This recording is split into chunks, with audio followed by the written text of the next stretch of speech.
Hello. Hello. Ogabuchionye. Morning. I can kena.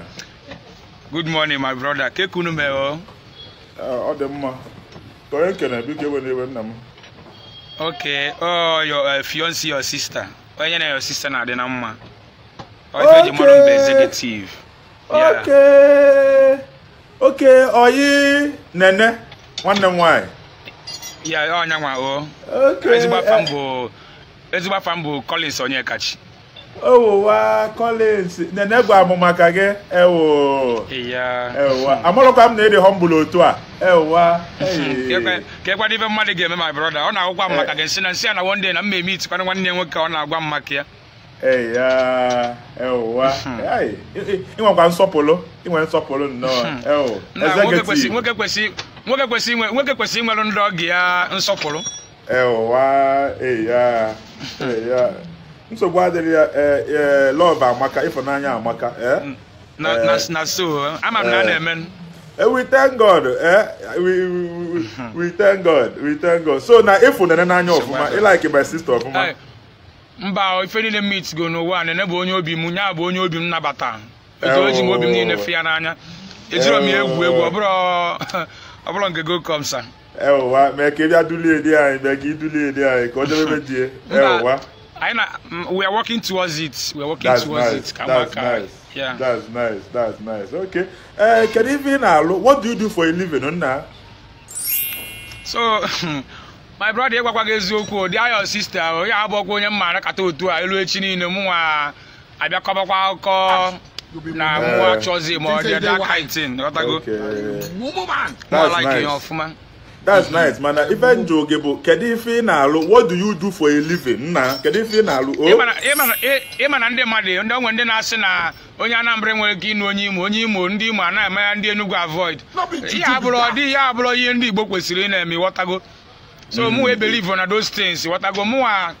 We believe him now. Onye for na chọ me mo ebo si we bia what I go. O si ebe mu ye mabuno onye obi m na bata wata. Mana amoro mi na echenti. Amoro mi na anu ife na ajuge. Nzi kedu ife na alu nwoke m. What do you do for a living? Ọ na-eme ọ na-akọ. What do you do for a living? No keke na chance mo to as. Keke na juzi m give na ife na alu. Ke yo zi. Ke na juzi ife na alu. So you were hearing me all this while. No ga da ife na ekuta ka ife na ka ejes ke kosi. Ka ga na bia na like nwanne nwaanyị na asị nke ife na alu ke ife ji ife na alu eme. When you na wote ego bọọlụ ka ị na-ajụ m ife nna alụ. Ọbụzịkwa Collins nwa befa. Collins nwa nna nwanne says ọga na ka ngwa apịa Collins ọma bụ Ezegetive ana m ere ego ka ebe ego obosi. Taa were nwayọ na-ajụ ife nna alụ. Ife unu na-achọ ịma bụ ife nwoke na-alụ. Your sister na-ekwu ife a ka ebe nye nwa na-alụ. My sister bụ a copper. A copper ka ọ bụ. Copper ka ọ bụ. Okay, your sister bụ a copper, mụ bụ iron, mụ bụ zinc. Ị na-ajụ m ife nna alụ. Gị ọ na-enwe ka ife ị na-alụ. Nna nkwa onye mgbu ahụ. Na like your sister beze na-ajụ ife nna alụ. Ka ị gbasara ife nna alụ. Ọrụ m bịa nụrụ your sister na-enye ju afọ. Ka ife na-ajụrụ m ife nna alụ. Na gwa na like your sister na-ajụ m ife nna alụ. Ka ọ dị nka ka ajụ dị ife a. Nna aga uche gị dịkwa ahụ. Uche gị dịkwa ahụ. Ị ga-asị na agboro ka my sister tọta asị na ọdị. Nna di anyị. I'm not coming with without. I don't know that you're without. Nah, Oga, boy, dear. Ta, come on, before you also. Alaba boy, dear, and now what? More. Ta, come why you also. You see, come on, before you also. Alaba boy, you got came out of my Salabato, Alabato, Alabato, say. He shot you. That's a non one. Good morning now. Oga, why you also? Money. Oga, Sabapo. Can I book work, dear, son? I'll be sure. This is. No, na chime nwanne nwa na ekwu na azusi aba afọ biko nje chọ ife mme nje chọ afia mesa wagoro na otu a we mgbu ife na alugbo oyi dia hey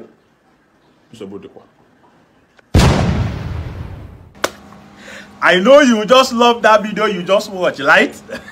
Share it to your friends and family. You want to go to see more of my videos, the previous and the future ones? Go to YouTube, subscribe to my channel Yambaba Comedy. Subscribe is free. Also on the bell for my notification to be popping up on your phone. You want to go? If you also need a good MC for your event, If you need a good event planner to package your event, I'm your light plug. I'm the best MC you will have for your event. If you want to learn advert for your brand, you want us to influence your brand, talk about your products in our videos, create a very nice way to promote your product, call us. If you want to also give shout out to anybody, you know, maybe birthday shout out, weekend shout out, Sunday shout out, any shout out, call us. We will do video to do shout out for your loved ones. Yeah, we love and appreciate you.